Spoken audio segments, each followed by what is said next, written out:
নমস্কার, দ্য হিন্দু নিউজে আপনাকে স্বাগতম। আমরা আজকে শুনব সেকুলারবাদের নামে হিন্দু সংহার নীতি। অধ্যাপক মুহাস মজুমদার। তো চলুন শুরু করা যাক। মুখ বন্ধ। সেকুলার স্টেট কথাটা নিয়ে আমাদের দেশে ব্যাখ্যা ও ব্যাখ্যানের শেষ নেই। কেউ বলে সর্বধর্ম সহিষ্ণু রাষ্ট্র, কেউ বলে ধর্মনিরপেক্ষ রাষ্ট্র, কেউ বা বলে ধর্মহীন রাষ্ট্র। এখনকার এক প্রধান রাজনৈতিক ভারতে কার্যত এর মানে দাঁড়িয়েছে মাইনরিটি পূজার রাষ্ট্র।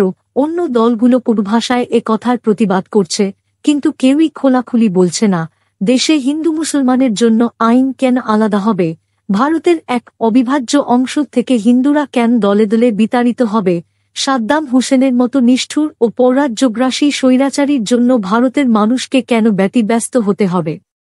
কেউই বলছে না এসবের সঙ্গে আমাদের সেকুলার স্টেটের সম্বন্ধটা কি। বলা বাহুল্য, এসব প্রশ্নের সন্তোষজনক উত্তর শুধু সংবিধান ঘাঁটলেই পাওয়া যেতে পারে, কিন্তু তাও পাওয়া যায় কিনা সন্দেহ। তল্লাশি করে দেখা যায় সেকুলার স্টেট কথাটা আছে সংবিধানের শুধু প্রথম পাতায়, কিন্তু সেখানেও তার কোনো ব্যাখ্যা নেই। বিস্তারিত ব্যাখ্যা লুকিয়ে আছে সংবিধানের 2(5) থেকে 3(0) পর্যন্ত দুটি ধারায়, কিন্তু ওখানে আবার শব্দটাই নেই।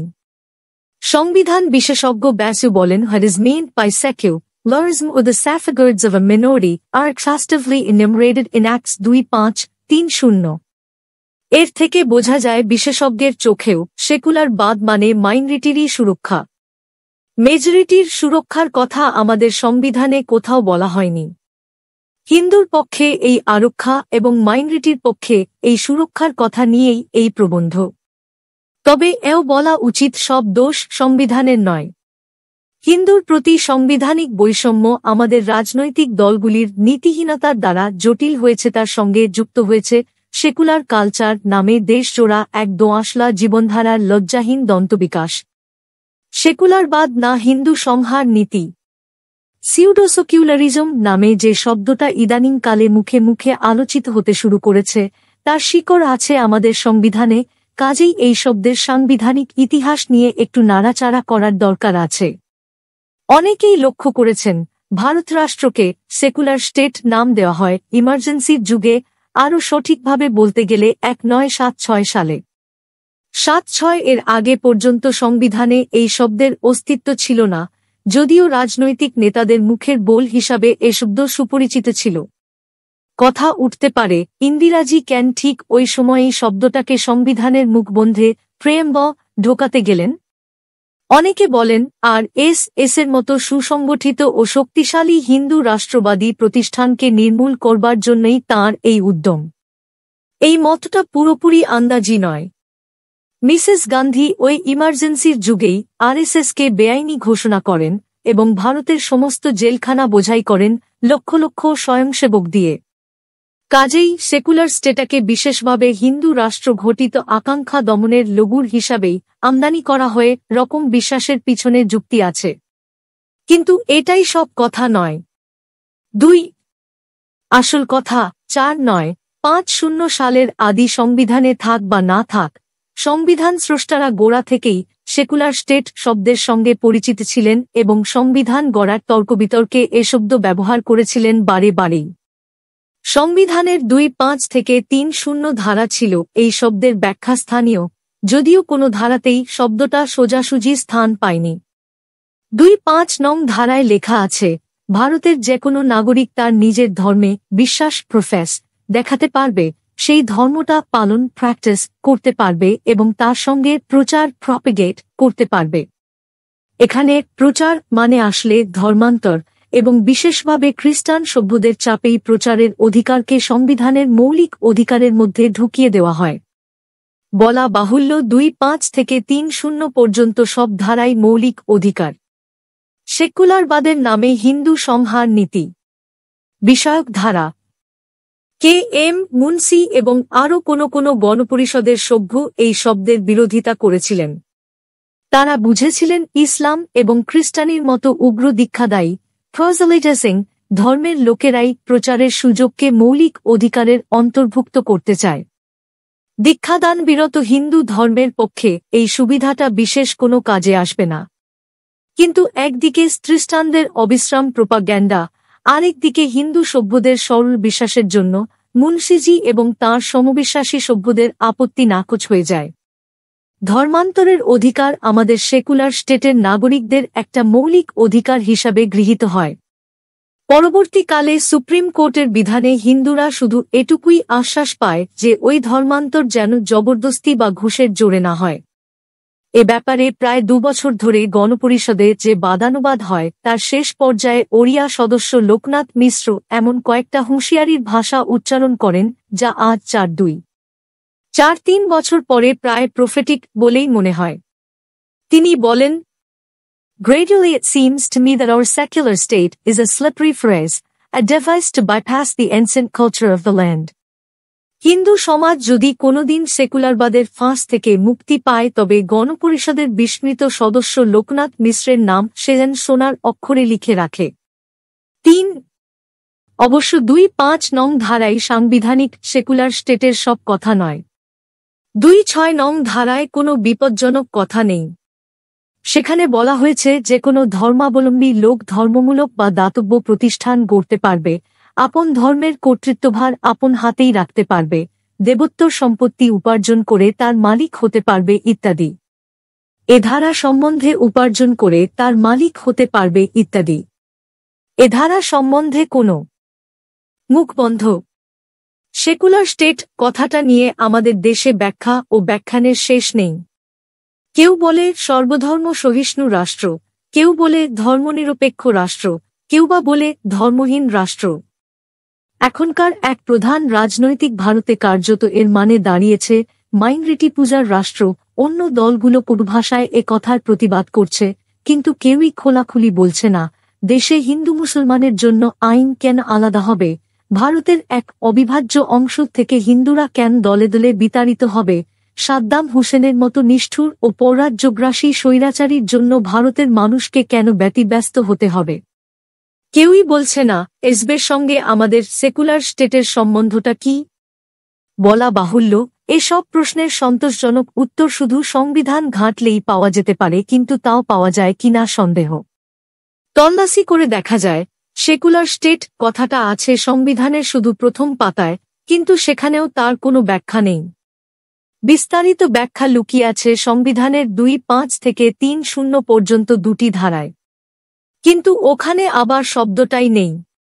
সংবিধান বিশেষজ্ঞ ব্যাসু বলেন, What is meant by secularism or the safeguards of a minority are exhaustively enumerated in Acts 2-5-3-0। এর থেকে বোঝা যায় বিশেষজ্ঞের চোখেও সেকুলার বাদ মানে মাইনরিটিরই সুরক্ষা। মেজরিটির সুরক্ষার কথা আমাদের সংবিধানে কোথাও বলা হয়নি। হিন্দুর পক্ষে এই আরক্ষা এবং মাইনরিটির পক্ষে এই সুরক্ষার কথা নিয়েই এই প্রবন্ধ। তবে এও বলা উচিত সব দোষ সংবিধানের নয়। হিন্দুর প্রতি সাংবিধানিক বৈষম্য আমাদের রাজনৈতিক দলগুলির নীতিহীনতার দ্বারা জটিল হয়েছে, তার সঙ্গে যুক্ত হয়েছে সেকুলার কালচার নামে দেশজোড়া এক দোআঁশলা জীবনধারার লজ্জাহীন দন্তবিকাশ। সেকুলারবাদ না হিন্দু সংহার নীতি। সিউডোসেকুলারিজম নামে যে শব্দটা ইদানিং কালে মুখে মুখে আলোচিত হতে শুরু করেছে তার শিকড় আছে আমাদের সংবিধানে, কাজেই এই শব্দের সাংবিধানিক ইতিহাস নিয়ে একটু নাড়াচাড়া করার দরকার আছে। অনেকেই লক্ষ্য করেছেন ভারত রাষ্ট্রকে সেকুলার স্টেট নাম দেওয়া হয় ইমার্জেন্সির যুগে, আরও সঠিকভাবে বলতে গেলে 1976 সালে। 76 এর আগে পর্যন্ত সংবিধানে এই শব্দের অস্তিত্ব ছিল না, যদিও রাজনৈতিক নেতাদের মুখের বোল হিসাবে এ শব্দ সুপরিচিত ছিল। কথা উঠতে পারে ইন্দিরাজি কেন ঠিক ওই সময়েই শব্দটাকে সংবিধানের মুখবন্ধে প্রেমবল ঢোকাতে গেলেন। অনেকে বলেন আর.এস.এসের মতো সুসংগঠিত ও শক্তিশালী হিন্দু রাষ্ট্রবাদী প্রতিষ্ঠানকে নির্মূল করবার জন্যই তাঁর এই উদ্যম। এই মতটা পুরোপুরি আন্দাজি নয়। মিসেস গান্ধী ওই ইমার্জেন্সির যুগেই আরএসএসকে বেআইনি ঘোষণা করেন এবং ভারতের সমস্ত জেলখানা বোঝাই করেন লক্ষ লক্ষ স্বয়ংসেবক দিয়ে। কাজেই সেকুলার স্টেটাকে বিশেষভাবে হিন্দু রাষ্ট্র ঘটিত আকাঙ্ক্ষা দমনের লঘুর হিসাবেই আমদানি করা হয়ে রকম বিশ্বাসের পিছনে যুক্তি আছে। কিন্তু এটাই সব কথা নয়। 2 আসল কথা 4 নয়, 50 সালের আদি সংবিধানে থাক বা না থাক, সংবিধান স্রষ্টারা গোড়া থেকেই সেকুলার স্টেট শব্দের সঙ্গে পরিচিত ছিলেন এবং সংবিধান গড়ার তর্কবিতর্কে এ শব্দ ব্যবহার করেছিলেন বারে বারেই। সংবিধানের 2.5 থেকে 3.0 ধারা ছিল এই শব্দের ব্যাখ্যা স্থানীয়, যদিও কোনো ধারাতেই শব্দটা সোজাসুজি স্থান পায়নি। 2.5 নং ধারায় লেখা আছে, ভারতের যেকোনো নাগরিক তার নিজের ধর্মে বিশ্বাস প্রফেস দেখাতে পারবে, সেই ধর্মটা পালন প্র্যাকটিস করতে পারবে এবং তার সঙ্গে প্রচার প্রপেগেট করতে পারবে। এখানে প্রচার মানে আসলে ধর্মান্তর, এবং বিশেষভাবে খ্রিস্টান সভ্যদের চাপেই প্রচারের অধিকারকে সংবিধানের মৌলিক অধিকারের মধ্যে ঢুকিয়ে দেওয়া হয়। বলা বাহুল্য 2.5 থেকে 3.0 পর্যন্ত সব ধারাই মৌলিক অধিকার। সেকুলারবাদের নামে হিন্দু সংহার নীতি বিষয়ক ধারা। কে এম মুন্সি এবং আরও কোনো গণপরিষদের সভ্য এই শব্দের বিরোধিতা করেছিলেন। তারা বুঝেছিলেন ইসলাম এবং খ্রিস্টানির মতো উগ্র দীক্ষাদায়ী প্রসেলিটিসিং ধর্মের লোকেরাই প্রচারের সুযোগকে মৌলিক অধিকারের অন্তর্ভুক্ত করতে চায়। দীক্ষাদান বিরত হিন্দু ধর্মের পক্ষে এই সুবিধাটা বিশেষ কোনো কাজে আসবে না। কিন্তু একদিকে খ্রিস্টানদের অবিশ্রাম প্রোপাগ্যান্ডা, আরেকদিকে হিন্দু সভ্যদের সরল বিশ্বাসের জন্য মুন্সিজি এবং তাঁর সমবিশ্বাসী সভ্যদের আপত্তি নাকচ হয়ে যায়। ধর্মান্তরের অধিকার আমাদের সেকুলার স্টেটের নাগরিকদের একটা মৌলিক অধিকার হিসাবে গৃহীত হয়। পরবর্তীকালে সুপ্রিম কোর্টের বিধানে হিন্দুরা শুধু এটুকুই আশ্বাস পায় যে ওই ধর্মান্তর যেন জবরদস্তি বা ঘুষের জোরে না হয়। এ ব্যাপারে প্রায় 2 বছর ধরে গণপরিষদে যে বাদানুবাদ হয় তার শেষ পর্যায়ে ওড়িয়া সদস্য লোকনাথ মিশ্র এমন কয়েকটা হুঁশিয়ারির ভাষা উচ্চারণ করেন যা আজ 4-3 বছর পরে প্রায় প্রফেটিক বলেই মনে হয়। তিনি বলেন, Gradually it seems to me that our secular state is a slippery phrase, a device to bypass the ancient culture of the land. Hindu সমাজ যদি কোনোদিন সেকুলারবাদের ফাঁস থেকে মুক্তি পায় তবে গণপরিষদের বিস্মৃত সদস্য লোকনাথ মিশ্রের নাম সে যেন সোনার অক্ষরে লিখে রাখে। 3 অবশ্য 2.5 নং ধারায় সাংবিধানিক সেকুলার স্টেটের সব কথা নয়। 2.6 নং ধারায় কোনো বিপজ্জনক কথা নেই।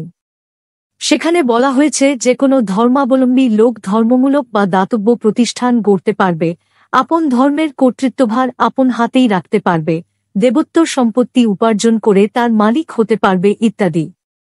এ ধারা সম্বন্ধে উপার্জন করে তার মালিক হতে পারবে ইত্যাদি। এ ধারা সম্বন্ধে কোনো আপত্তির কারণ নেই, কেননা এতে যে সমস্ত সুযোগ সুবিধা দেওয়া হয়েছে তা সব ধর্মের পক্ষেই সমান। 2.7 নং ধারা সম্বন্ধেও একই কথা বলা যায়। ওই ধারায় আছে, রাষ্ট্র কোনো ধর্মের স্বার্থে ট্যাক্স আদায় করতে পারবে না।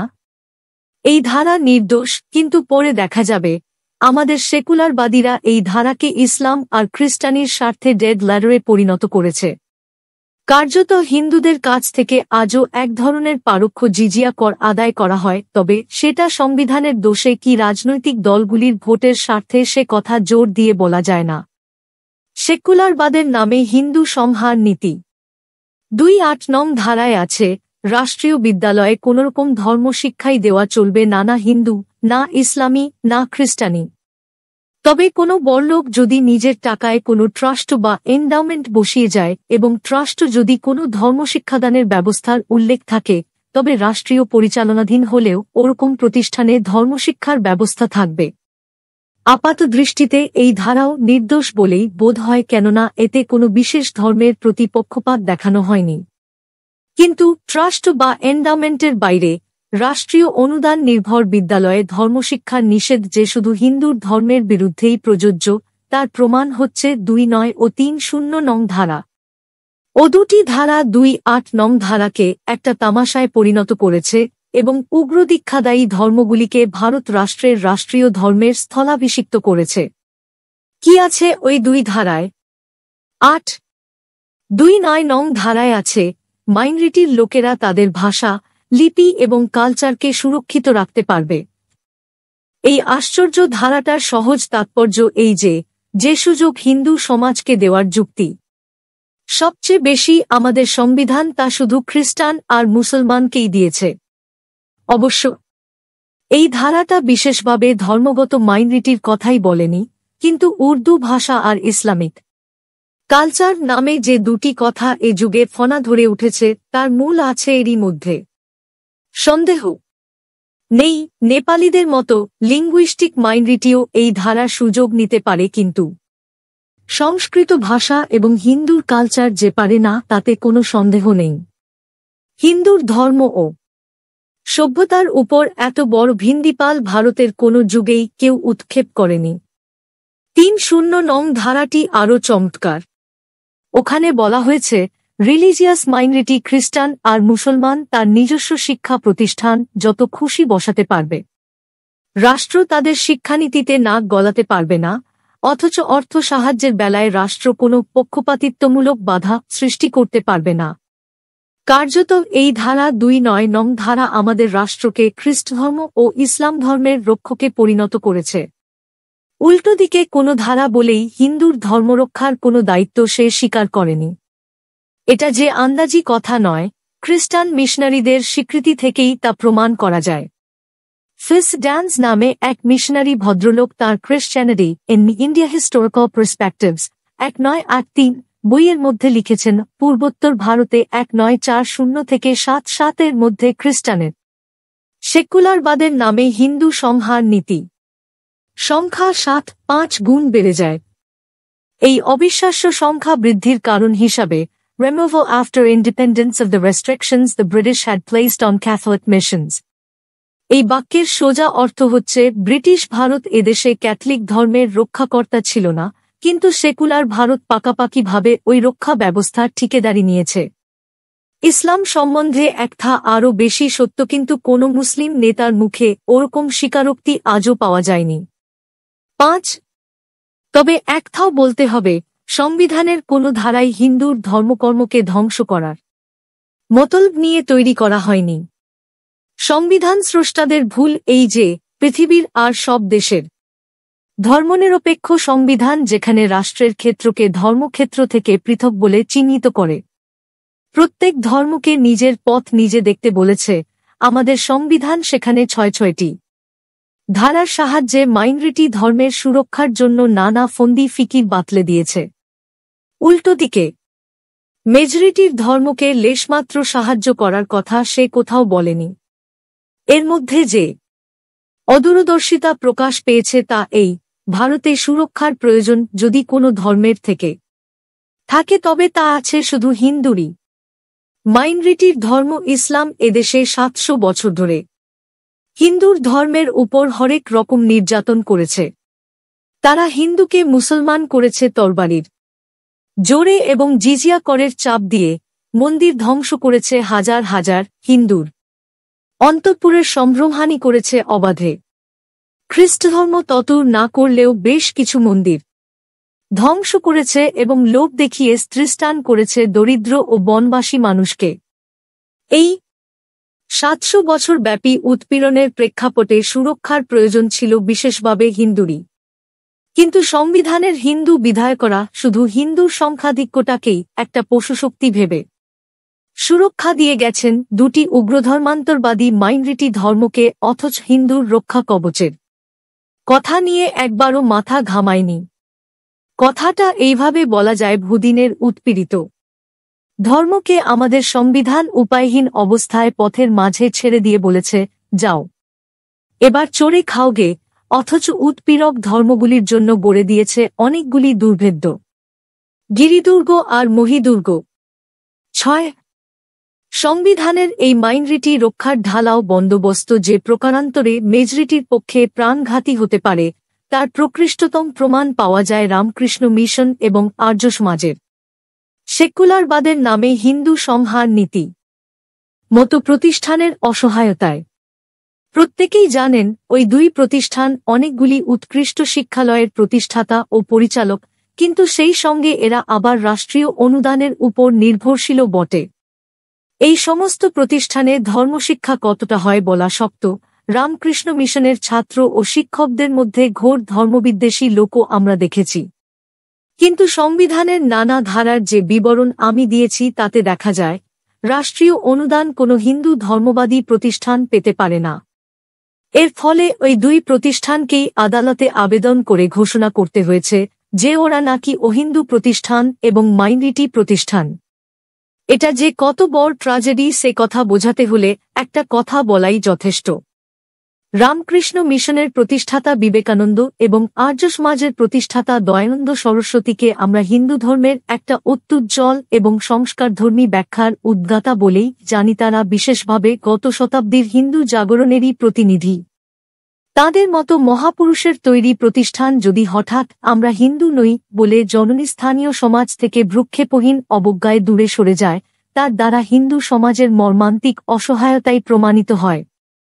আরেকটা কথাও এতে স্পষ্ট হয়, হিন্দু সমাজ আজও এত দরিদ্র যে রাষ্ট্রীয় অনুদানের তোয়াক্কা না রেখে বিবেকানন্দ এবং দয়ানন্দ সরস্বতীর তৈরি প্রতিষ্ঠানগুলিকেও সে বাঁচাতে পারে না। অর্থাৎ দোষটা এখানে শুধু সংবিধানের নয়, আমাদের দারিদ্র্য এর অন্যতম কারণ। কিন্তু এও পরিষ্কার বোঝা যায়, সংবিধান হিন্দুর ধর্মকে কোনো রক্ষাকবচ দেয়নি বলেই এই অবস্থার উৎপত্তি হয়েছে। এদিক থেকে আমাদের সেকুলারবাদ তার সাংবিধানিক তাৎপর্যের দিক দিয়েই কিয়ৎ পরিমাণে হিন্দুঘাতী, একথার সপক্ষে আরও দৃষ্টান্ত আছে। এক, সাংবিধানিক ভারত রাষ্ট্রে হিন্দুদের উপর একটা পরোক্ষ জিজিয়া কর চাপানো হয়েছে। অজস্র মাইনরিটি শিক্ষা প্রতিষ্ঠানের ব্যবহারের একটা বড় অংশ এদেশে সরকারি রাজস্ব ভাণ্ডার থেকে নির্বাহ হয়। এ সম্বন্ধে বিশপ নীল বলেন, about a third of the cost of education imparted by missionary schools is borne by private agencies and 2/3 by the government. এই 2/3 হিসাব দিতে গেলে মাথা ঘুরে যাবার উপক্রম হয়।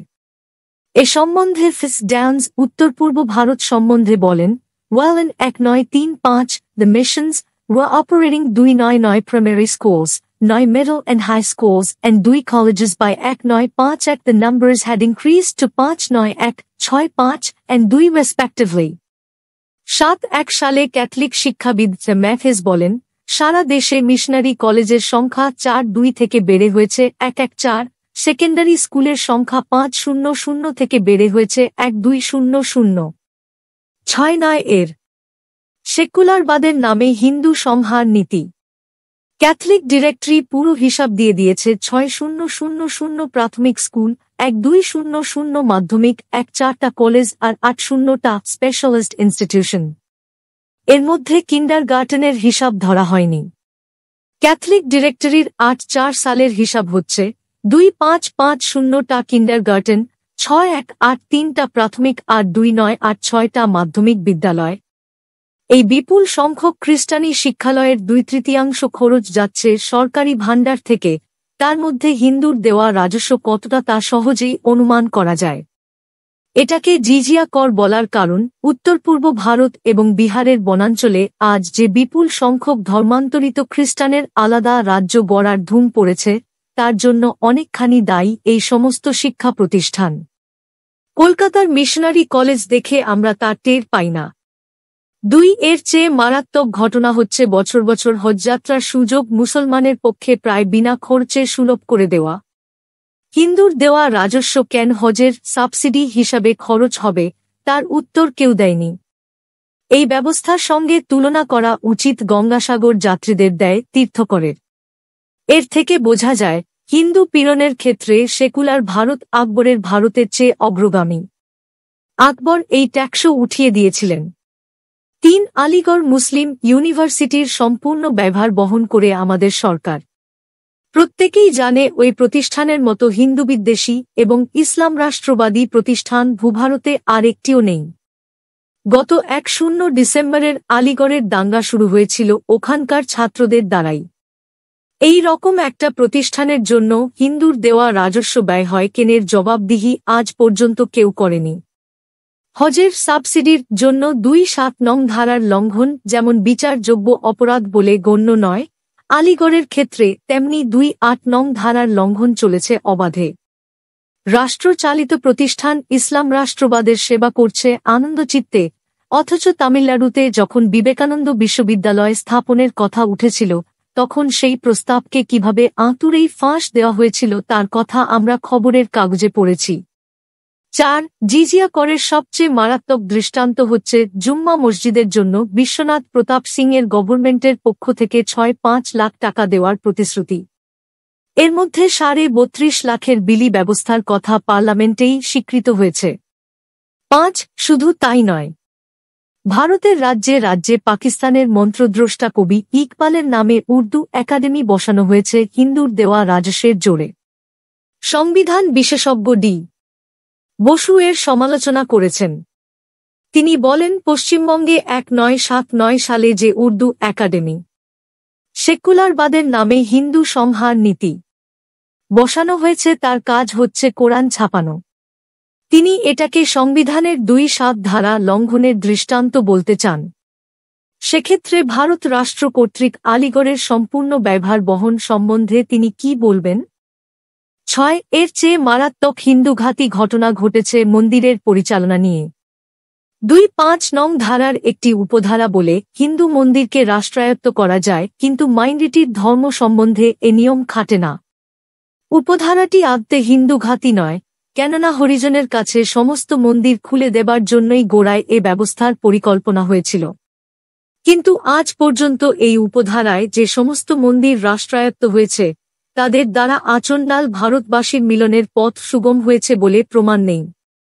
বলা বাহুল্য, ও কাজ কখনো সরকারের দ্বারা সাধিত হতে পারে না।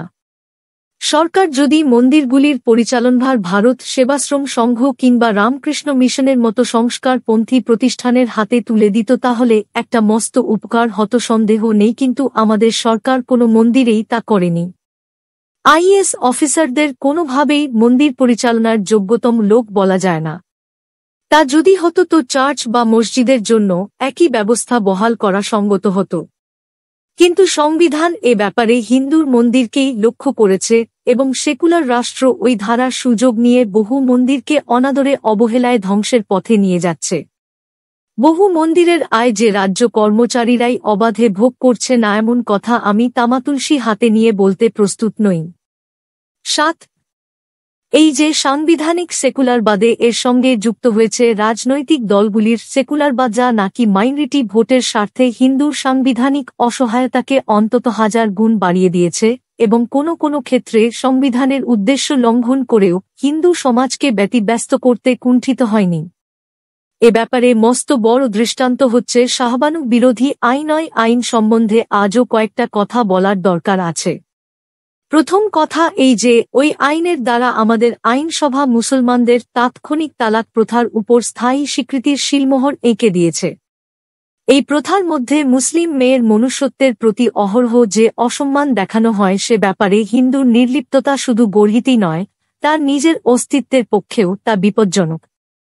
যে সেকুলারবাদীরা এ নিয়ে হিন্দুর অন্ধকার চর্চার কথা তুলে বিরক্তি দেখায় তারা কিন্তু কখনো হিন্দু মুসলমানের সমদর্শী হবার উপদেশ দিতে ক্লান্ত হয় না। একটু ভাবলেই বোঝা যায় এর মধ্যে একটা মস্ত সেকুলারবাদের নামে হিন্দু সংহার নীতি বোরভণ্ডামি আছে। সমদর্শিতা মানে মুসলমানদের সমস্ত প্রথা নিয়মকে পরম পবিত্র বলে মেনে নেওয়াই ব্যাখ্যা কোনো যুক্তিতেই গ্রাহ্য নয়। মোল্লার মন পাওয়া ছাড়া এর পিছনে আর কোনো উদ্দেশ্য খুঁজে পাওয়া দুঃসাধ্য। কিন্তু তর্কের খাতিরে যদি এই নির্লিপ্ততার উপদেশ আমরা মেনেও নিই তবু একটা কথা বাকি থাকে। তাৎক্ষণিক তালাক প্রথা হিন্দু সমাজের ডেমোগ্রাফিক ইমব্যালেন্সের একটা মস্ত বড় কারণ। অত বড় কারণ বোধ হয় বহু বিবাহ নয়। হিন্দুর তুলনায় মুসলমানদের এই আপেক্ষিক সংখ্যা বৃদ্ধির মধ্যে যে বিপদ সংকেত আছে তা নিয়ে বিস্তারিত আলোচনা অনাবশ্যক। তাৎক্ষণিক তালাককে ব্যয়সাধ্য করে তুলে শাহবানু মামলার রায় শুধু মুসলমান মেয়ের ইজ্জতের দিকেই তাকায়নি, হিন্দু সমাজের উপর পূর্বগামিনী একটা উৎক আতঙ্কের ছায়াকেও কিয়ৎ পরিমাণে দূরীভূত করেছিল। যে দল সেসব কথা না ভেবে এবং রায়টাকে উল্টে দিয়ে ও রকম একটা কালা আইন পাশ করায়, আত্মঘাতী হিন্দু ছাড়া আর কোনো হিন্দু তার সমর্থন করতে পারে না। যে সেকুলারবাদী এ নিয়ে হিন্দুদের নির্লিপ্ত থাকতে বলে তাকেও কোনো হিন্দু শ্রদ্ধা করতে পারে না। তার চেয়ে বড় কথা, এই আইন পাশের দ্বারা শরীয়তের নিয়মকে যেভাবে আইনগত স্বীকৃতি দেওয়া হল, হিন্দুর পক্ষে তার চেয়ে বড় বিপদ আর কিছু হতে পারে না। আদি শরীয়তে মুসলমানের জন্য ডান হাতে খলকরা কাফের মেয়েদের দাসীপত্নী হিসাবে ভোগ করার অবাধ অধিকার দেওয়া হয়েছে। মোল্লারা যে ওই অধিকারের দিকে তাকিয়েই শাহবানু বিরোধী আইনের জন্য কোলাহল করেনি সে কথা কে বলবে? 1985-86 সালে সারা ভারত জুড়ে শরীয়ত নিয়ে যে তাণ্ডব হয়েছে তাতে কোথাও বলা হয়নি যে মোল্লারা শুধু তালাকের শরীয়ত নিয়েই সন্তুষ্ট থাকবে। আসলে শাহবানু বিরোধী আইন পাশের দ্বারা আমাদের সরকার ভারতে ইসলামী রাষ্ট্র গড়ার প্রথম ধাপটি গড়ে দিয়েছে। একথা বলা যাবে না যে সংবিধানই মুসলমানকে অত বড় অধিকার দিয়েছে। প্রত্যেকেই জানে শাহবানু বিরোধী আইনে সংবিধানের উদ্দেশ্য খুব স্পষ্টভাবেই লঙ্ঘিত হয়েছে। 4 ধারায় বলা আছে, হিন্দু মুসলমান খ্রিস্টানের জন্য এক সিভিল কোড তৈরি হবে। শাহবানু মামলায় সুপ্রিম কোর্ট সেকথা সরকারকে আরেকবার মনে করিয়ে দিতেও ভোলেনি। আমাদের রাজনৈতিক সেকুলারবাদীরা ওসব কথাকে শুধু অগ্রাহ্যই করেনি, তারপর থেকে অনবরত প্রতিশ্রুতি দিয়ে যাচ্ছে মোল্লাদের মতো না নিয়ে তারা কিছুতেই ওরকম কোড গড়বে না। এর পরেও যিনি বলবেন সেকুলারবাদীরা এদেশে ইসলামী রাষ্ট্রের পথ সুগম করছে না, তার কথা বিশ্বাস করব কোন ভরসায়? সেকুলারবাদের নামে হিন্দু সংহার নীতি। 8 ভরসা যে ক্রমশই কমে আসছে সাম্প্রতিককালের একের পর এক ঘটনায় তা প্রকাশ পেয়েছে। রাম জন্মভূমি আন্দোলনের প্রেক্ষাপটে ইসলামের পয়গম্বরের জন্মদিনকে ভারতের জাতীয় ছুটির দিন ঘোষণা করার মানে কি? স্বাভাবিক অবস্থায় এই ঘোষণাকে হয়তো অস্বাভাবিক বলা যেত না, কিন্তু ভারতের ভাগ্যবিধাতা রাম না মোহাম্মদ? এমন প্রশ্নের সুযোগ করে দিয়ে আমাদের সেকুলারবাদীরা কোন উদ্দেশ্য সাধন করতে চেয়েছে? আরেকটা কথাও ভাবা উচিত, সালমান রুশদির বই ভারতরাষ্ট্রেই কেন সর্বাগ্রে নিষিদ্ধ করা হল? যারা এই নিষেধাজ্ঞা জারি করেছে তারা কি ইরানের মহামোল্লার মনে একটা প্রতিযোগিতার মনোভাব জাগিয়ে দেয়নি? রুশদির বিরুদ্ধে মোল্লারাজের প্রাণঘাতী হুকুমনামার জন্য প্রকারান্তরের এই নিষেধাজ্ঞাই কি দায়ী নয়? এর মধ্যে শুধু ভারতের নয়, সারা বিশ্বের মোল্লা সমাজকে যে প্ররোচনা যোগানো হয়েছে তা নিয়ে হিন্দুর আতঙ্কের কি কোনো কারণ নেই? এই সমস্ত ঘটনার সব কয়টিকেই ছাপিয়ে গেছে ভারতের সেকুলারবাদীদের সাদ্দাম ঘটিত উন্মাদনা। অত্যন্ত অল্প বুদ্ধির লোকও বোঝে সাদ্দাম যেভাবে আরব দুনিয়ার কাঁদুনি গেয়ে ব্রাহ্মণ বিদ্বেষ প্রচার করেছে সমস্বরে, কিন্তু হরিজনের পরম বন্ধু মহাত্মার সমাধি যখন জাগ্রত হরিজনের জুতোর ধুলোয় সম্মানিত হয়েছে তখনও বুঝতে চায়নি হরিজনের মুক্তিও শেষ পর্যন্ত হিন্দুইক্য সাপেক্ষ। সবশেষে বলব, ভারতবর্ষীয় সেকুলারবাদের তিনটি স্তরই হিন্দুঘাতী, হয়তো সাংবিধানিক সেকুলারবাদী এগুলির মধ্যে সবচেয়ে নিরীহ। সংবিধানের 2-9-3 ধারা বিলোপ করে হিন্দুর সুরক্ষাবাচক কোনো নূতন ধারা সন্নিবেশ করলে এ অবস্থার কতকটা প্রতিকার হতে পারে ঠিকই, কিন্তু তার দ্বারা রাজনৈতিক সেকুলারবাদ বা ভাবাদর্শগত সেকুলারবাদের কোনো সংশোধন হবে বলে বোধ হয় না। শাহবানু বিরোধী আইন পাশের মতো কুকর্ম নিশ্চয় সংবিধান মেনে হয়নি, ঠিক যেমন হিন্দু নামটাকে সাম্প্রদায়িক বলে চিহ্নিত করার মধ্যে কোনো সাংবিধানিকতা নেই। কাজেই সংবিধান সংশোধনেই যে হিন্দুর সুরক্ষা লুকিয়ে আছে এমন বিশ্বাস অসঙ্গত।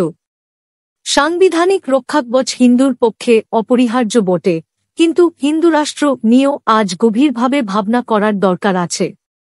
একটা মানতেই হবে, হিন্দু রাষ্ট্রের বিরুদ্ধে সারা দেশের ইংরেজি শিক্ষিত সমাজের যে বিতৃষ্ণা তার সবটাই অমূলক নয়।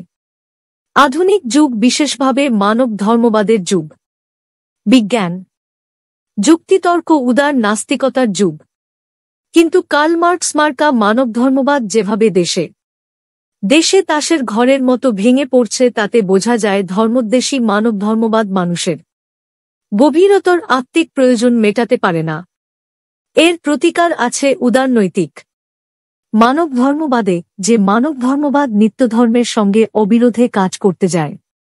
আমাদের দেশের ভাবাদর্শগত সেকুলারবাদের ভ্রান্তি এই যে তারা একদিকে যেমন নিত্যধর্মের দিকেও তাকায়নি, আরেক দিকে তেমনি উদারনৈতিক মানব ধর্মবাদের মহাশত্রু মোল্লা ইসলাম এবং মিশনারি খ্রিস্টানি সম্বন্ধে উৎকট প্রশ্রয় দেখিয়ে অবিশ্রাম কামান দেগে চলেছে হিন্দু ধর্মের বিরুদ্ধে। এই অপপ্রচার অবশ্যই গর্হিত, কিন্তু হিন্দু রাষ্ট্রের প্রবক্তাদেরও বোঝা উচিত তাদের রাষ্ট্রকল্পনা যেন উদারনৈতিক মানবধর্মবাদের সঙ্গে নিষ্কারণ বিরোধে। না মাতে উদারনৈতিক মানবধর্মবাদের অবিরোধে কাজ করলেই সে শিক্ষিত সমাজের মন জয় করতে পারবে। তবে এও বলা উচিত, হিন্দু রাষ্ট্রের প্রস্তাব শুনে সেকুলার মানবধর্মবাদীরা যত ব্যঙ্গবিদ্রুপই করুক, জাতপাতহীন রাষ্ট্র কেবল রাষ্ট্রীয় স্বয়ংসেবক সংঘের মতো জাতীয় ভাবধারা প্লুত সংস্থার পক্ষে গড়াই সম্ভব। এদেশের সেকুলারবাদীরা গত ৪৪ সেকুলারবাদের নামে হিন্দু সংহার নীতি বছর ধরে যেভাবে হিন্দু সমাজের জাতিভেদকে রাজনৈতিক জাতিভেদে রূপান্তরিত করে ভোটযুদ্ধের উপায় হিসাবে গড়ে তুলছে, মানবধর্মের বিরুদ্ধে তেমন বিশ্বাসঘাতকতা আর কেউ করেনি। এভাবে দেখলে বোঝা যায়, ভারতের সেকুলারবাদ শুধু হিন্দু ধর্মের নয়, মানব ধর্মেরও মহাশত্রু। প্রমাণপঞ্জি। এই লেখায় যে সব তথ্য উল্লেখ করা হয়েছে তার কিছু কিছু নেওয়া হয়েছে খবরের কাগজ থেকে, কিছু পাওয়া গেছে লোকমুখে, আর বাকি অংশটা এসেছে দুটি প্রামাণিক পুঁথি থেকে। এই প্রামাণিক পুঁথি দুটি হচ্ছে: এক, An Introduction to the Constitution of India, by D. Boshu, 1990। ২, Sita Ram গোয়েলের Hindu খ্রিস্টান এনকাউন্টারের ইতিহাস, ভয়েস অফ ইন্ডিয়া, 1989। খবরের কাগজে এবং জনশ্রুতিকে অনেকে প্রামাণিক লেখায় সম্মান দিতে চান না, কিন্তু সামাজিক প্রবন্ধে এগুলি বাদ দেওয়া যায় না। ভিপি সিং জুম্মা মসজিদে ৬-৫ লাখ টাকা দিয়েছেন কিনা, হজযাত্রীরা কতখানি সরকারি সাবসিডি পায়, সব নিয়ে সব পক্ষেই সত্য গোপনের চেষ্টা দেখা যায়। খবরের কাগজের বিবরণও সবসময় নির্ভরযোগ্য নয়। একেশ্বর হবার পথে ধাপে ধাপে এগিয়ে যাচ্ছিলেন, তাতে সবচেয়ে বিপদ ছিল ভারত রাষ্ট্রেরই, কেননা আগ্রাসী ইসলামের এত বড় প্রতিনিধি এ যুগে আর দেখা যায়নি, এবং আরবাধিপতি সাদ্দামের পক্ষে ভারতের চেয়ে নিকটবর্তী এবং নির্বান্ধব কাফের রাষ্ট্র আর দ্বিতীয় ছিল না। এই সাদ্দামকে নিয়ে আমাদের প্রতিটি সেকুলারবাদী দল মাসাধিককাল ধরে যে নাচনকোদন করেছে, ওরকম আত্মঘাতী উন্মাদনা কোনো দেশের কোনো মানুষ কোনো কালেই করেছে বলে প্রমাণ নেই। এগুলোতে আমাদের রাজনৈতিক সেকুলারবাদের যথার্থ রূপ প্রকাশ পেয়েছে, হিন্দুর চোখে সে রূপ ক্রমেই দুঃস্বপ্নের আকার ধারণ করছে। নয়, আশ্চর্য এই যে ভারতীয় সেকুলারবাদের পুরো বৃত্তান্ত এখানেই শেষ হয়নি। সাংবিধানিক সেকুলারবাদের এক ডিগ্রি উপরে যেমন রাজনৈতিক সেকুলারবাদ, তেমনি রাজনৈতিক সেকুলারবাদের আর এক ডিগ্রি উপরে আছে ভাবাদর্শের সেকুলারবাদ। তার কথাও এই প্রসঙ্গে আলোচনার যোগ্য। এই ভাবাদর্শের সেকুলারবাদ আমাদের দেশে নূতন নয়, এমনকি এটাকে সবচেয়ে পুরনো বললেও চলে। ডিরোজিও শিষ্যদের একটা স্লোগান ছিল, ডাউন উইথ হিন্দুইজম। পরের যুগে টমাস ব্যারিংটন মেকলের দেশি শিষ্যরাও ওই মতবাদ কবুল করে নেন। ব্রাহ্ম সমাজের এক অংশেও এই মনোভাব প্রবল ছিল, আমরা হিন্দু নই। সেকুলারবাদের নামে হিন্দু সংহার নীতি বলতে তারা গর্ববোধ করত, এবং এই কারণে তারা রবীন্দ্রনাথকেও অনেকদিন পর্যন্ত ব্রাহ্ম বলে মানতে কুণ্ঠিত ছিল। আধুনিক যুগে এর মস্ত প্রবক্তা হন পণ্ডিত জওহরলাল নেহেরু। তাঁর শিষ্যরা বিশেষভাবে হিন্দু আচার বিচারের কুসংস্কারী ও জাতিবাদী ভঙ্গিমায় বীতশ্রদ্ধ হয়ে হিন্দু ঐতিহ্যকে বর্জন করে চলতে উৎসুক হন। হিন্দু ধ্যানধারণার বদলে তাঁরা ইউরোপীয় কিংবা কার্ল মার্কস মার্কা মানবধর্মবাদকেই হিউম্যানিজম, দেশজাতি ও সমাজের প্রগতির একমাত্র উপায় হিসাবে গ্রহণ করেন। এই যুগের ভাবাদর্শ ঘটিত সেকুলারবাদ প্রতি ক্ষেত্রে এই মানব ধর্মবাদেরই দোহাই দেয়। আমাদের দেশের লেখক, বুদ্ধিজীবী এবং সাংবাদিকদের প্রায় বোল আনাই এই ধারার অন্তর্ভুক্ত। এই ধারা সম্বন্ধে সাধারণভাবে কোনো আপত্তির কারণ দেখা যায় না। বিজ্ঞান প্রধান যুগে সব মানুষই কোনো ধর্মাদর্শ বা ধর্মমূলক ঐতিহ্য মেনে চলবে এমন কোনো কথা নেই। এমনকি প্রচলিত ধর্ম যেখানে মানব ধর্মের বিরোধী, সেখানে এই মতবাদীদের ধর্মবিরোধী প্রচারকেও সংবেদনার চোখে দেখার যুক্তি আছে। কিন্তু আধুনিক ভারতে বসে এই মানব ধর্মবাদীরা যেভাবে হিন্দুর ধর্মকর্মের বিরুদ্ধেই অনবরত আস্ফালন ও আক্রোশ করে, অথচ মানব ধর্মের পক্ষে অনেক বড় বিপদ মোল্লা ইসলাম এবং মিশনারি খ্রিস্টানি সম্বন্ধে মুখে কুলুপ এঁটে বসে থাকে, তা কোনোমতেই সমর্থনযোগ্য নয়। এখনকার হিন্দু সমাজে আচার বিচার এবং কুসংস্কারের জোর এতই কম এবং নিজের ঘরে বসে ইসলাম খ্রিস্টানির চাপে সে নিজেই এত বিপন্ন যে মানব ধর্মবাদীদের হিন্দু বিদ্বেষী আক্রোশ শুধু অর্থহীন নয়, তা অত্যন্ত গর্হিত। তার চেয়ে গর্হিত হচ্ছে মোল্লাবাদী ইসলাম এবং মিশনারি খ্রিস্টানির ভারত জোড়া দন্তবিকাশ সম্বন্ধে তাদের আশ্চর্য নীরবতা। এক খ্রিস্টান মিশনারির তৈরি খ্রিস্টান স্কুল এবং তাদের আদলে গড়া আধা খ্রিস্টানি স্কুলগুলি আমাদের সামাজিক স্থিতিকে সম্পূর্ণ লণ্ডভণ্ড করে দিয়েছে। এর ফলে ইংরেজি শিক্ষা পাওয়া শহুরে মানুষের সঙ্গে গ্রামগঞ্জের সাধারণ মানুষের যে মানসিক অন্তরাল সৃষ্টি হয়েছে তার কোনো তুলনা নেই। স্পষ্ট বোঝা যায়, সারা দেশ জুড়ে মহানগরগুলিতে একটা দোআঁশলা সমাজ সৃষ্টি হয়েছে। চাকরি বাকরি, সুযোগ সুবিধা এবং উন্নতির সমস্ত উপায়গুলি করায়ত্ত করে তারা দেশের 14 আনা মানুষকে শুধু আঙুল চোষার অধিকার থেকেই বঞ্চিত করেনি। খ্রিস্টধর্মের সার শিক্ষা হচ্ছে সব শ্রেণীর মানুষকে এক পিতার সন্তান বলে জানা। কিন্তু মিশনারি স্কুলে শিক্ষা পাওয়া, কনভেন্টে পড়া মিসেস মিস্টার খেতাবধারী, কিন্ডারগার্টেনে পড়া আধো আধো ইংরেজি চলানো ছেলেমেয়েদের পিতৃত্ব গৌরব গর্বিত এবং ড্যাডিমামি সম্বোধনের সুধা বর্ষণে নিরন্তর অভিসিঞ্চিতে যুগের এই সমস্ত দোআঁশলা মানুষের চোখে দেশের 14 আনা মানুষ সেকুলারবাদের নামে হিন্দু সংহার নীতি হচ্ছে কতকগুলি হিন্দু কুসংস্কারী কৃষ্ণের জীব মাত্র। ভাবাদর্শগত সেকুলারবাদ দেশের 14 আনা মানুষের সঙ্গে এই যে মহাবৈষম্য সূচক এলিট শ্রেণী গড়ে তুলেছে তার সমস্ত চোটটা পড়েছে হিন্দু সমাজ আর হিন্দু সভ্যতার উপর। 2 পুঁথিতে কাগজে বক্তৃতায় সেমিনারে হিন্দু শব্দটাকে এরা ঘোর সাম্প্রদায়িকতার বুলি হিসাবে গণ্য করে হিন্দু জাতির সম্পূর্ণ ইতিহাসকেই একটা তমসাচ্ছন্ন ঠোরা ইনখাব নেড়ে বলে প্রচার করতে কোমর বেঁধেছে। সম্পূর্ণ সপ্পলকল্পিত ইতিহাস খাড়া করে এরা হিন্দুর সঙ্গে লড়িয়ে দিতে চাচ্ছে বৌদ্ধ জৈন শিখকে, দ্রাবিড়ের সঙ্গে লড়িয়ে দিতে চাচ্ছে হিন্দি ভাষীকে। 700 বছর ধরে হিন্দুর সম্ভ্রমনাশকারী মুসলমানকে সাজিয়েছে হিন্দু অত্যাচার পীড়িত অসহায় মাইনরিটি আর্যদের বানিয়েছে তুর্কিদের মতো বর্বর বিজেতা, হিন্দু গর্বের প্রতিটি স্মারককে করেছে মশিলিপ্ত। 3 এই কোকাকোলা কালচারের প্রবক্তারা টিভিতে রামায়ণ মহাভারতের পালা দেখে গর্জন করেছে গেল গেল রবে। হাজার হাজার হিন্দু মেয়ের অসম্ভ্রমকারী টিপু সুলতানকে সাজিয়েছে জাতীয় বীরত্বের প্রতীক, পাঠ্যপুস্তকে বয়ে গণেশ লেখনটাকে বয়ে গাধায় রূপান্তরিত না করে শান্তি পায়নি, জাতীয় অনুষ্ঠানে মঙ্গলঘট স্থাপনকে বলেছে ধর্মান্ধতা, হিন্দু সভ্যতার নিরীহতম প্রকাশভঙ্গিকেও বাধা দিয়েছে সেকুলারবাদের অখণ্ডিত কৌমার্যের উপর ফ্যাসিস্ট হিন্দুর বলাৎকার বলে। ফু নো or Markenes লেখা আর হিন্ডাস গেটিং আ রাউডিয়া প্রবন্ধ দ্রষ্টব্য। 4 এরা মানবাধিকারের নামে গর্জন করেছে হিন্দুরঘাতী সন্ত্রাসবাদীদের উপর পুলিশি হস্তক্ষেপে, কিন্তু সতস্ত নিরস্ত্র কোরসেবক হত্যার সমর্থন করেছে সমস্বরে। এরা চরমজাতীয় গৌরবসূচক মসজিদের সুরক্ষাকে ভেবেছে জাতীয় সংহতির উপায়, কিন্তু কাশ্মীর বাংলাদেশ পাকিস্তানে ধারাবাহিক মন্দির নাশের বিরুদ্ধে উচ্চারণ করেনি একটি বাক্য। এরা ঘটিকটি চোখের জল ফেলেছে প্যালেস্টিনি আরবদের জন্য, কিন্তু কাশ্মীরে হিন্দু এবং বাংলাদেশি চাকমার জন্য লেশমাত্র সংবেদনা জানাতেও কুণ্ঠিত হয়েছে।